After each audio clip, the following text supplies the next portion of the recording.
জয় গুরু। আজ আমরা শুনব মহাকৌল সদ্গুরু শ্রী শ্রী ঠাকুর নিগমানন্দ দেব। লিখছেন শ্রী নিত্যানন্দ মুখার্জি। জয় গুরু। বঙ্গজননী রত্নগর্ভা, কত সুসন্তানের জন্ম দিয়েছেন তিনি, তার ইয়ত্তা নেই। স্বামী নিগমানন্দ তাদেরই একজন। ক্ষণজন্মা পুরুষ তিনি। অনিন্দ সুন্দর উপলাবণ্য বিশিষ্ট, জটাজুটো বিমণ্ডিত সাক্ষাৎ শিব মহাকৌল সদ্গুরু ঠাকুর নিগমানন্দ দেব। বাংলা তথা সারা ভারতের আধ্যাত্মিক জগতের ইতিহাসে উজ্জ্বল ভাস্বর রূপে চিরবিরাজমান।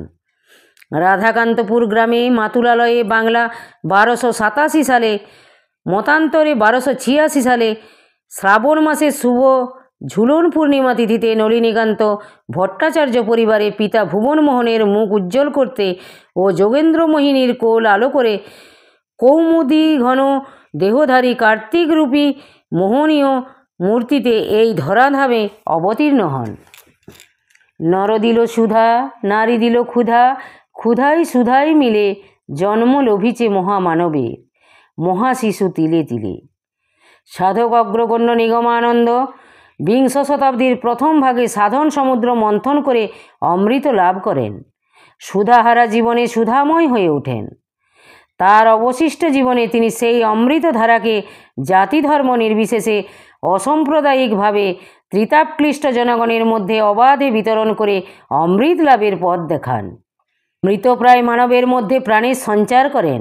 নিজে সাধনার চরম স্থানে পৌঁছে নির্বিকল্প সমাধিবান পুরুষে পরিণত হন। ঈশ্বর মণিবাগজির ভাষায় শ্রী শ্রী ঠাকুর হলেন ভারতের সদ্গুরু সমাজে একেশ্বর সূর্য। তার চার মার্গের সাধন জগতের ইতিহাসে এক দুর্লভ বস্তু।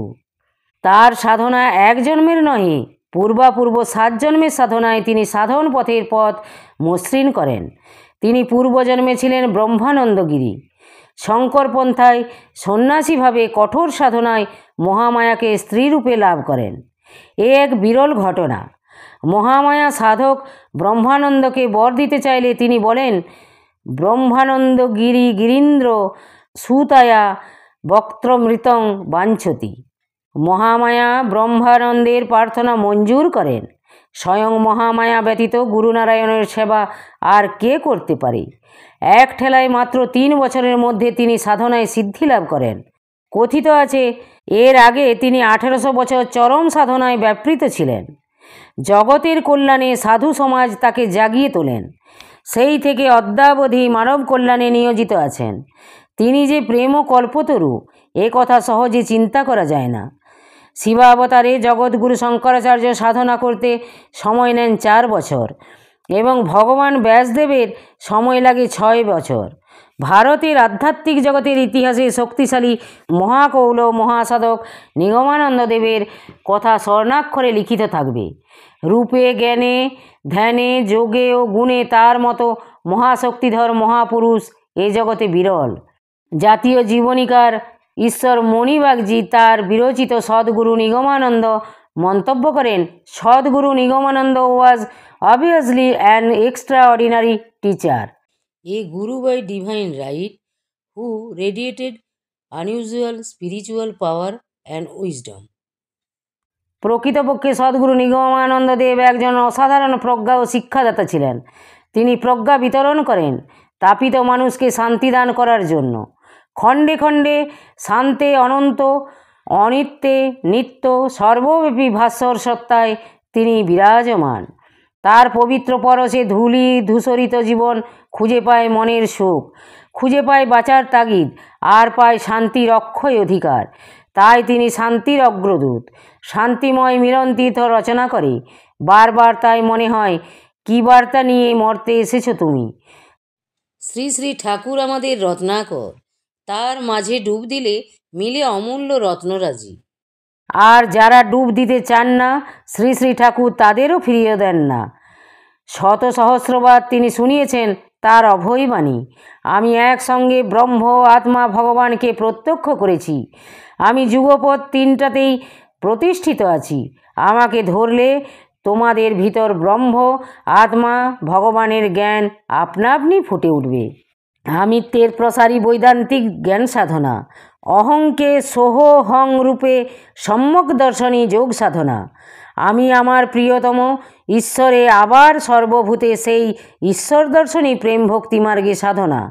তন্ত্রে শিব সত্তায় প্রতিষ্ঠিত হয়ে সর্বভূতে শক্তির লীলা দর্শন।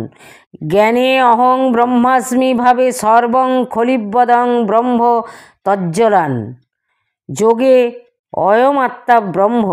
প্রেমে যাহা যাহা নেত্র পড়ে তাহা তাহা কৃষ্ণ স্ফুরে। তার সাধনা চতুর্মার্গ হল একই সাধনার 4টি ক্রম। শ্রী শ্রী নিগমানন্দ দেবের সাধনা ছিল একটি, তা হল বৃহত্তম বা ব্রহ্মানুভূতির মাধ্যমে ব্রহ্ম হওয়ার সাধনা, আত্মব্যাপ্তির সাধনা। তারাপীঠ ছিল তার প্রথম সাধনা ও সিদ্ধির স্থান, জ্ঞান যোগ এবং প্রেম ভক্তি মার্গের সাধনার ভিত্তিভূমি। এখানকার তন্ত্র সাধনা তিনি বলতেন, সাধন ভজনে শক্তি বাড়ে বটে, কিন্তু মুক্তি লাভ করিতে হইলে ভক্তি ভিন্ন উপায় নেই। একমাত্র ভক্তি দ্বারাই সর্বার্থ সিদ্ধি হইতে পারে। তন্ত্র জ্ঞান যোগ ও ভাব সাধনায় সিদ্ধি লাভের পর তিনি হয়ে ওঠেন এক অনন্য মহিমায় সিদ্ধ পুরুষ। স্থূল দেহ বর্তমানে মাতা গঙ্গা বিদ্যমান ছিলেন শ্রী শ্রী নিগমানন্দ দেবের অন্তর্ভূমিতে।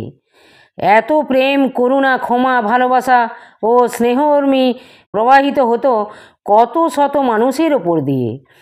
আত্মভোলা শিব নিজেকে অকাতরে বিলিয়ে দিয়েছেন জগতের কল্যাণে। সমগ্র পৃথিবী যদি কাগজ হয়, সমুদ্র যদি কালি হয়, সমস্ত বৃক্ষ যদি কলম হয়, তবুও সদ্গুরুর মহিমা বর্ণনা করা শেষ হবে না। তাই তো শঙ্করপন্থী ও অদ্বৈত জ্ঞানবাদী এবং গৌরাঙ্গপন্থী ভক্তিবাদী মানুষ শ্রী শ্রী নিগমানন্দ দেবের অপূর্ব সমন্বয় শঙ্করের মত ও গৌরাঙ্গের পথ অনুসরণ করে এই পথে পাড়ি দিয়েছেন। যিনি সকলের সব, সবের সকল, যার অলক্ষ্য মঙ্গল হস্তের স্পর্শ সর্বদা অনুভূত হয়, যিনি অধম তারণ পতিত পাবন, যিনি বলেন পচা গলারায় আমার কাছে আসে, পচা গলারায় আমার আপন, যিনি নলিনীকান্ত, যিনি জগতের মধ্যে সর্বশ্রেষ্ঠ সুন্দর তনু, যার ভাগবতী তনু থেকে অবিরাম পদ্মগন্ধ আঘ্রাণ হয়, যিনি আমাদের মতো পঙ্গুদেরকে পাহাড় পর্বত গিরি লঙ্ঘন করান, নরাকারে যার নাম শ্রী শ্রী নিগমানন্দ আচার্য শঙ্করের ভাষায় প্রণতি জানায় তার শ্রীচরণে। ওং নমো প্রণবার্থায় শুদ্ধ জ্ঞানৈক মূর্তয়ে নির্মলায় প্রশান্তায় দক্ষিণামূর্তয়ে নমঃ। পরিশেষে বলতে পারি, সতীহারা শিব যেমন সতীমাকে হারিয়ে হিমালয়ে যোগাসীন হয়ে গৌরীমাকে লাভ করেন, সেরূপ নলিনীকান্ত সুধাংশুবালাকে হারিয়ে লাভ করেছেন চতুঃসাধনা রূপিণী পত্নী আর জ্ঞানরূপ পুত্ররত্ন ভক্তিরূপিণী কন্যা। যে পুত্রকন্যা লোক পাবন, যুগ পাবন, পৃথ্বী পাবন। তারণ পারণ মন্ত্র জয় গুরু, গুরু ব্রহ্মা, ওং মধু, ওং মধু, ওং মধু, ওং জয় গুরু, ওং ওং তৎসৎ। জয় গুরু, জয় গুরু। আজ এই পর্যন্তই। যদি আপনাদের ভালো লেগে থাকে তাহলে চ্যানেলটিকে সাবস্ক্রাইব করে সাথে থাকবেন।